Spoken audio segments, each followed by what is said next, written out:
Hi, everyone. My name is Brian Kay. I'm Chief Scientific Officer at Tango Biosciences.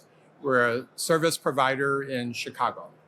And I'll talk about our efforts to discover peptides and antibody fragments for research, drug development, and development of molecular glues. So I lump peptides and antibodies together as affinity reagents. So these represent modalities that people generate that bind selectively with affinity, appropriate for the application. And I'm sure many of you have used antibodies in your scientific careers, and as well, people are using peptides. If you've used antibodies, you know that they have their challenges. You order 5 antibodies from catalog, and you're happy if one works. Often they don't bind, they have a different specificity. And I think some of the challenges are due to the fact that they're made in animals and we have little control over how they're recognized by the immune system and the types of antibodies that the animal generates. And as well, there's lot-to-lot variation. You can inject 5 rabbits with an antigen and get different responses. Peptides have also their own challenges. They tend to be small, short, and wiggly, and not amenable to structure prediction, nor are there many complex structures deposited in the PDB for which to learn how to develop algorithms for their structured prediction. And then I would say last, some of the libraries that are available in soluble or array form, while great for optimization, are too small for de novo discovery. And so this is where phage display can play an important role. So here I have a table sort of comparing immunization, as I've just outlined, with phage display. So animals have typically 10 to the 9th circulating B cells. Their response can vary. They're kind of a black box with respect to the antibody production. And it takes several months for a good response, and as well additional months for hybridoma production. And at the end of the day, it's a limited quantity. But I would say many people are now sequencing hybridomas so that they can make the recombinant form of the antibodies. With phage display, you have larger libraries. They're renewable in E. coli. You have control over the binding properties with respect to buffer, pH, time, washing, competitors. And it's a fairly quick process in our labs. And at the end of the day, you have the DNA sequences for engineering purposes. So our workflow is described here in this cartoon. We start off with a phage library. We're using bacteriophage M13, a filamentous phage of E. coli. So that's the long filament. And at one end of the virus particle is the displayed peptide or antibody. And this is the technique that George Smith developed in the 80s and 90s and received the Nobel Prize 7 years ago. So we have built lots of different libraries at Tango. We then incubate one or more libraries with a target, typically tagged with a HIS or AVI tag. And then one can capture complexes between the target and the phage with a solid support, such as NTA or strep-avidin magnetic beads. You wash away the non-binding phage, and since it's a phage, you can infect E. coli and make 1 million copies of each virus the next day. And so this represents the rounds of enrichment that one takes to find those needles in the haystack. Eventually, you want to test clones, and that can be done in ELISA, and any clones that are positive for binding the target, you would sequence by Sanger sequencing. And as well, one can look at the population by NGS to look at enrichment of specific sequences. And from these different sequences, you'll identify your antibodies or peptides that you'll continue to work on. So our toolbox consists of libraries from which we can select selective binders, develop binding assays, whether they're antibodies or peptides, and we can also map the specificity of a protease easily with our peptide libraries. So we have a world-class collection of libraries going from antibody to peptides. And typically one expresses antibody fragments in E. coli, not the full IgG. So a fragment of the antigen binding is called Fab, or a single chain fragment of the variable region scFv. We've also worked with antibody mimetics. One is called a monobody. This is something of interest in the protein engineering world. Can we have alternatives or surrogates of antibodies that have different biophysical properties? So the monobody is the type 3 domain of human fibronectin. And then we've also utilized a scaffold that recognizes phosphosites specifically as a replacement of production of antibodies to phospholipeptides. And we have 28 and counting peptide libraries, linear or cyclized through pairs of cysteines that will form disulfide bonds when the phage is secreted into the oxidized in the culture media, which is oxidizing. So I'm going to talk about first the antibody work and then later with peptides. So here is a pi mole representation of an scFv. I've highlighted in red the hypervariable regions, the so-called CDRs. You can see they come together on one side of the scFv, which is 250 amino acids. And that represents 600 to 800 square angstroms for interaction. On the right is results for selection, where one can then go through different rounds of selection, rounds of enrichment, as I pointed out. On the y-axis would be the ELISA signal, demonstrating binding to the target.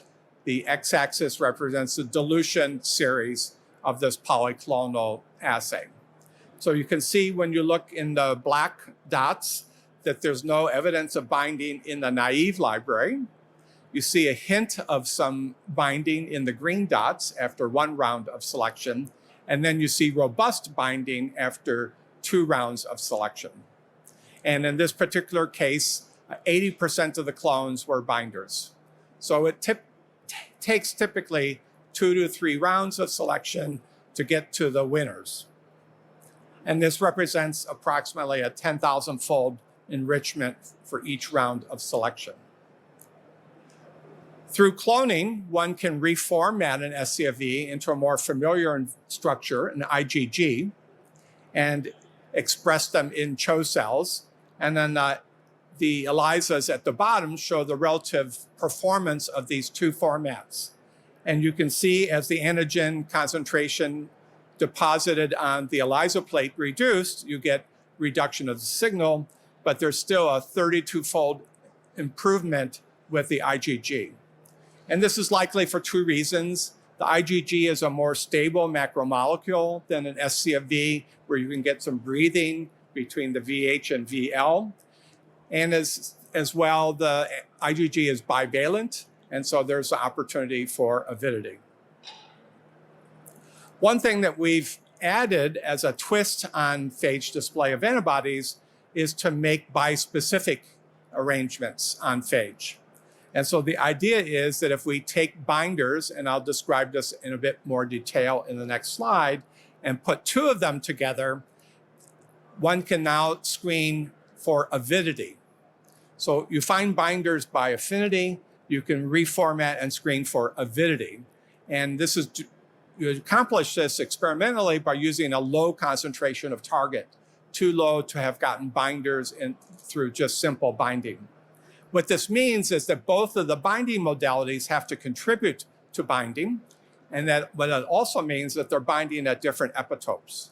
So if you take a bispecific agent and now express it as 2 parts, you can make a sandwich assay, one where it's for capture and the other for detection.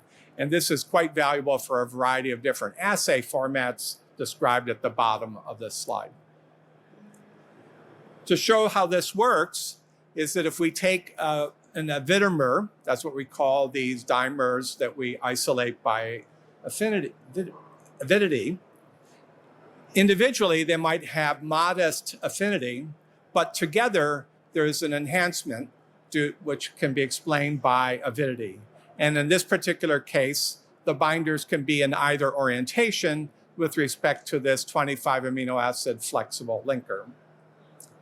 When we have tested these in sandwich assays, we see a large dynamic range, a great low limit of detection.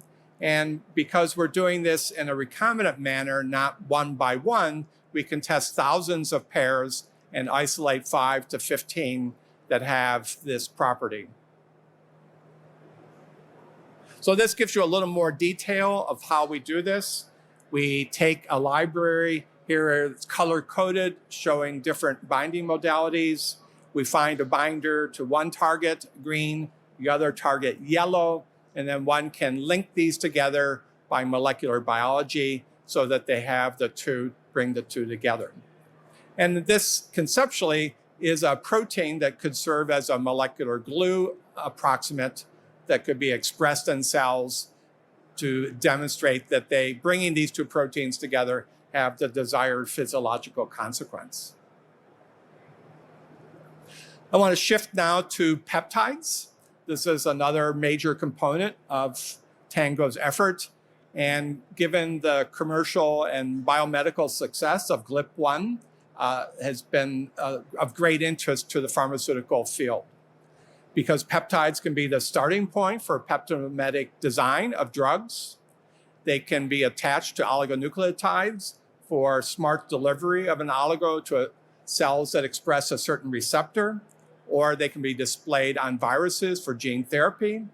They can be used in small molecule screening, and they can be the ligand in the development of a radiopharmaceutical. And I'll show you some examples of these in the remaining slides.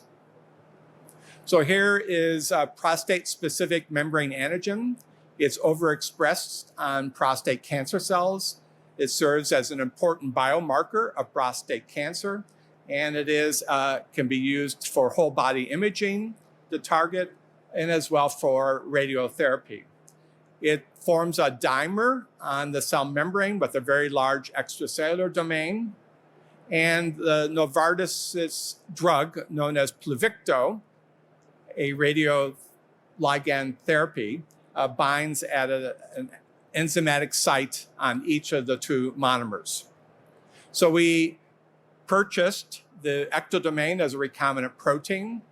We screened a cyclized library. So X represents randomized residues, and C represents the fixed cysteines. And these cysteines, as I mentioned, will form a disulfide bond when the virus is secreted from the cell. We screen the library, we isolate binders, we sequence their DNA, and we can deduce a motif. And so the explanation is that binding to this target they're binding at the same site, and that binding at these target requires certain amino acids at these positions rather than others. And so this gives you a sense about what are the positions and residues important for binding and where to randomize to improve their affinity. One important aspect in a phage display campaign with peptides is to order synthetic forms of the peptides that we discover by phage display so that we know that they can bind out of the context of the phage as a separate entity. And we've been using biolayer interferometry to demonstrate their binding and measure their affinity. And so this represents a starting point that one can use for the equivalent of affinity maturation to find tighter or more selective binding peptides. One experiment we did recently is to see whether Pluvicto would bind or compete, bind at the same site that we discovered here by our screen, and therefore compete, and they did not compete. So what means that these peptides, in theory, could represent version 2 of a radioligand therapy for PSMA. Another example to share with you is identification of peptides that bind to the fibroblast activation protein, known better by its abbreviation FAP. So this is a serine protease, a membrane protein that's present on cancer-associated fibroblasts. And it's an important biomarker for cancer, and it's also a target for radiotherapy. We took the ectodomain and did affinity selections with Phage. And I should say, first, we demonstrated that this was a properly folded protein by demonstrating that its activity was robust. You can see cleavage of the peptide as followed by mass spectrometry has robust kinetics. And we've isolated both linear and cyclized peptides that bind. They have several different sequences. So in theory, they're binding up different sites on FAP that could be then used, attached to a linker and chelator to make a test radioligand therapy. So because we have the ability to isolate peptides very quickly to targets, this has led us to think about peptide glues as a prototype to validate molecular glue discovery and targeted protein degradation strategies that use small molecules. So if one isolates a peptide to protein A and to protein B, you can take these ligands and order them as a longer synthetic peptide, or you could use enzymes such as sortase to ligate them together with different length linkers. And what this would give you, in theory, is a molecule that could bring two proteins together in solution. And you could verify that by biophysical methods in the lab, such as FRET or mass photometry. And if that then is confirmed, you could introduce them into cells by a variety of methods, such as recombinant DNA encoding this bispecific peptide, or delivery as a lipo nanoparticle, or through transfection to see if the cells have the physiological effect that you're trying to design by bringing A and B together in cells. So if one of those two were an E3 ligase, then you would expect that the peptide glue could lead to targeted degradation, but the unrelated peptide or a scrambled sequence would not. One other way that you could use peptides for molecular glue discovery is diagrammed here. Again, take the peptides that we can generate easily within a month time frame, and then create displacement assays. So one that's very attractive is fluorescence polarization, a homogeneous assay. So one can set up a high throughput screen with F by FP to screen a small molecule library. If you know the peptide is binding at an active site or a site that's accessible, then any small molecule that binds at the same site would displace the phage discovered peptide, and now you would have a molecule that binds at the same place. So if you could find pairs and chemically link them, now you have the basis of a molecular glue that's more recognizable as a small molecule. So why Tango? We're a client-focused team, stressing the importance of open communication with our clients. We strive a fast turnaround to them in terms of reports. We provide a DNA and predicted peptide sequences that they can use for their internal efforts. And we have the world's largest collection of phage libraries. So better for us to do the screens than to set it up in the client's lab, because we're the pros at that. So I invite you to stop by our booth, 1435. You can have copies of my slides if you send me an email. And we have two posters, one that describes more detail about our work with PSMA, and then the second is this second project where we have an affinity reagent that recognizes phosphothreonine in specific peptide protein sequences better than most monoclonal antibodies. And I thank you for your attention. I'd be happy to answer any questions, or you can shoot me an email.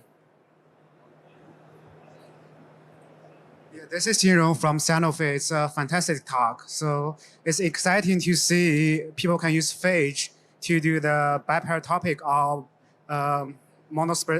bispecific discovery. So my question is that, so when you do the either biparatopic or bispecific discovery use phage, during the phage binding stage, how you ensure the phage you enrich has a binding to both target or both epitope?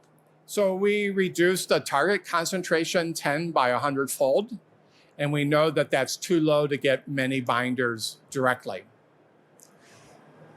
The second thing is that any clone that we get, we break it up into 2 parts to see if we can form a sandwich. That's good. Thank you. Any other thoughts? Well, thank you for your attention and enjoy the rest of the show.